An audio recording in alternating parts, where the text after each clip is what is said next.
विदेशमा हुनुहुन्छ, त्यसैले मेरो चुलोको आगो सल्किरहन्थ्यो। त्यसैले म उहाँका साथीहरूकै सहयोगले मेरो चुलोको आगो निभाउने गर्थे। मित्रहरू, मेरो नाम निकिता हो। म एक गृहिणी हुँ। मेरा श्रीमान विदेशमा काम गर्नुहुन्छ र धेरै महिनापछि मात्र घर आउनुहुन्छ। म आज तपाईहरू सामु मेरो एक सत्य कथा लिएर उपस्थित भएकी छु। मेरो विवाह भएको 4 वर्ष भइसक्यो। घरमा अरू कोही छैन, त्यसैले उहाँ नभएको बेला म एक्लै बस्छु र मेरो शरीरको गर्मी प्राय मेरो श्रीमानको साथीहरूले शान्त पार्छन्। तिनीहरू सबै समयमा हाम्रो घर आइरहन्छन्। मेरो शरीर एकदमै फिट, टाइट र स्लिम छ। मेरो फिगरको आकार 36-28-36 छ, जसले कसैलाई पनि आफ्नो ढुकुर खेलाउन मजबुर बनाउन सक्छ र उनीहरू आफूलाई रोक्न सक्दैनन्। मलाई मेरो खुत्रुकी खोलाउन साह्रै मन लाग्छ, त्यसैले म आफ्नो भोगटे देखाएर सबैलाई सधैँ लोभ्याउने गर्छु। एक दिनको कुरा हो, होलीको दिन जब मेरो श्रीमान घरमा थिए। त्यस दिन मलाई धेरै मजा आयो, किनभने उनका साथीहरू पनि आएका थिए, जो एकदम कसिलो शरीरको साथसाथै धेरै हट देखिन्थे। उनीहरू सबैको सर्ट फाटेको थियो र उनीहरूको कसिलो शरीर देखेर मेरो मन धड्किन थाल्यो। तर श्रीमान हुनाले म केही गर्न सकिन। उनीहरू 7-8 जनाको समूहमा थिए। उनीहरूले पहिले मेरो श्रीमानसँग अलि होली खेलेर रक्सी पिए। त्यसपछि चुपचाप मेरो श्रीमानको रक्सीमा निद्राको गोली मिसाएर उनलाई सुताए। म कोठामा थिएँ। तब उनीहरू सबै मेरो छेउमा आइपुगे र मलाई बारम्बार होली खेल्न बोलाउन थाले। मेरो मन पनि धेरै उत्साहित थियो कि म उनीहरू सबैको अङ्गालोमा गएर टाँसिएर धेरै होली खेलुँ। तर मैले उनीहरूसँग होली नखेल्ने नाटक गर्न थाले। केही समयसम्म उनीहरूलाई आफूतिर आकर्षित गरिरहे। मैले मेरो ब्लाउजको माथिल्लो बटन खोलेर उनीहरूलाई आकर्षित गरिरहे। त्यसपछि उनीहरू कोठामा आएर मलाई उठाएर कोठाबाट बाहिर लिएर गए। त्यति बेला उनीहरूले मेरो कुनै पनि कुरा सुनेनन्, किनभने मेरो घरमा मेरो सुतेको श्रीमान बाहेक अरू कोही थिएन। त्यसैले उनीहरू धेरै प्रकारका रङहरू लिएर म माथि झम्टिए। म यताउता भाग्न थाले, तर उनीहरू धेरैजना थिए, त्यसैले म अन्ततः समातिए। त्यसपछि उनीहरूले भने, अरे भाउजू, आज कहाँ भाग्नुहुन्छ? आज त तपाईँ हाम्रो पिचकारीको रङमा पुरै रङ्गिनुहुन्छ। आज हामी तपाईलाई छोड्नेवाला छैनौं। उनीहरू मध्ये एकले मलाई पछाडिबाट कमरमा हात हालेर जोरले समात्यो र सबैले मिलेर मेरो अनुहारमा रङ लगाउन थाले।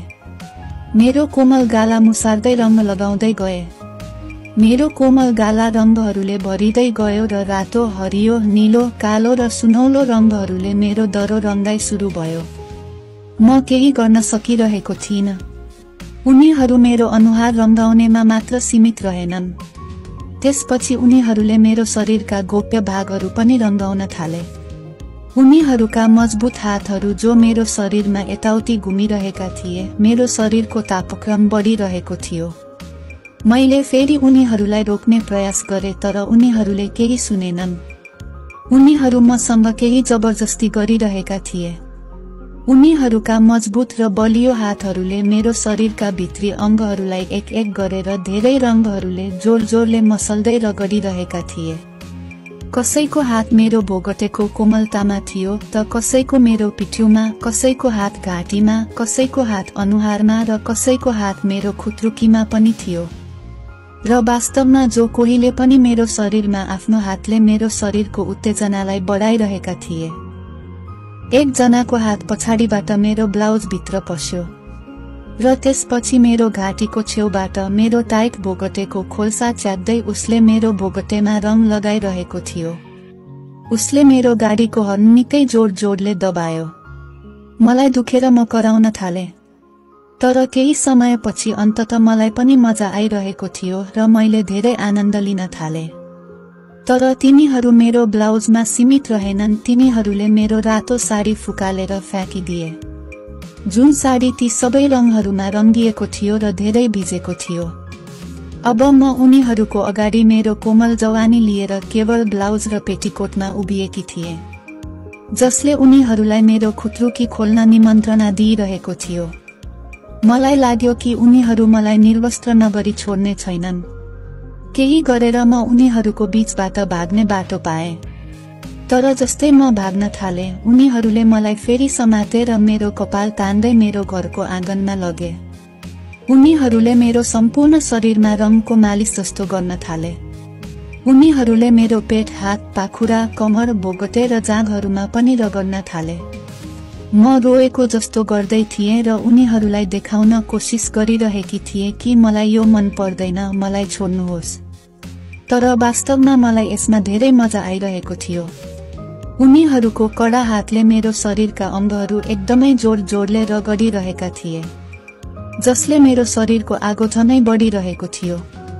केही बेरपछि म अजीब स्वर निकाल्न थाले। मलाई पनि उनीहरूको हातले पुरै रङमा रङ्गिन मजा आइरहेको थियो। त्यसपछि उनीहरूले भोजपुरी छाडा गीतहरूमा मलाई सँगै नचाउन थाले। तर जब उनीहरूसँग केही मात्र रङ बाँकी रह्यो, तिनीहरूले अचानक मेरो सबै लुगा च्यात्न सुरु गरे र हेर्दा हेर्दै मलाई पुरै निर्वस्त्र बनाए। मैले त्यहाँबाट भाग्ने र पुरै निर्वस्त्र नहुने थोरै प्रयास गरेँ, तर उनीहरू धेरैजना थिए। मलाई चारैतिरबाट घेरे र मेरा सबै लुगा च्यातिदिए र अन्तमा केही प्रयासपछि तिनीहरूले मलाई पूर्ण रूपमा खुल्ला किताब सरी बनाइदिए। तिनीहरूले मलाई र मेरो बोगटे, खुत्रुकी र सम्पूर्ण शरीरलाई आफ्ना गिद्धे आँखाले हेर्न थाले। उनीहरूले मेरो शरीरका अङ्गहरूमा पनि मायाले थप्पड हान्न थाले, जसले मलाई अझ उत्साहित बनायो। अब उनीहरूले मलाई एक अर्कातिर तान्दै र धकेल्दै मसँग खेल्न थाले र मेरो शरीरका बाँकी भागहरू आफ्नो हातले रङ्ग्न थाले। म अजीब स्वरमा कराइरहेकी थिएँ। मेरो घरको आँगन प्लिज प्लिज यारको आवाजले गुन्जिरहेको थियो। मैले भन्दै थिएँ, मलाई छोड्देऊ, प्लिज प्लिज उफ। सबैले मेरो गालालाई रङ्ग्याउन रमाइलो माने। कसैले बेलुन खेलाए त कसैले मेरो खुत्रुकी खोलेर मेरो खुत्रुकीमा रङ्ग पनि हाले। तर म उनीहरूबाट बस्न केही गर्न सकिन। मलाई धेरै राम्रो लागिरहेको थियो, तर उनीहरू सामु अत्यन्त लाज लागिरहेको थियो। तर उनीहरूलाई केही फरक परेन। उनीहरू मेरो खुत्रुकीमा रङ लगाएर आनन्द लिइरहेका थिए, मेरो शरीर रङ्ग्याउँदै हाँसिरहेका थिए। तर उनीहरू यतिमै रोकिएनन्, मलाई गेटसम्म लिएर गए। अब उनीहरू मसँग फोहोरी तरिकाले होली खेल्न सुरु गरे र बाटोको हिलो ल्याएर मलाई दलिदिए। उनीहरूले सकेसम्म मलाई फोहोरी बनाउने कोसिस गरे। मेरो सारा शरीर हिलो नै हिलो बनाइदिए। म पुरै फोहोरमा डुबिसकेकी थिएँ। तर उनीहरूको कडा हातहरूले मेरो शरीरका अङ्गहरूलाई एक मिठो आनन्दको पीडा दिइरहेको थियो। उनीहरूले मेरो शरीरभरि पिसाब गरे। उनीहरूले मलाई पिसाबले नुहाइदिए। त्यसपछि उनीहरूले ममाथि धेरै अन्डा पनि फोडे। मेरो शरीरबाट निकै नै दुर्गन्ध आइरहेको थियो, तर त्यो गन्धले उनीहरूलाई अझै उत्तेजित बनाइरहेको थियो।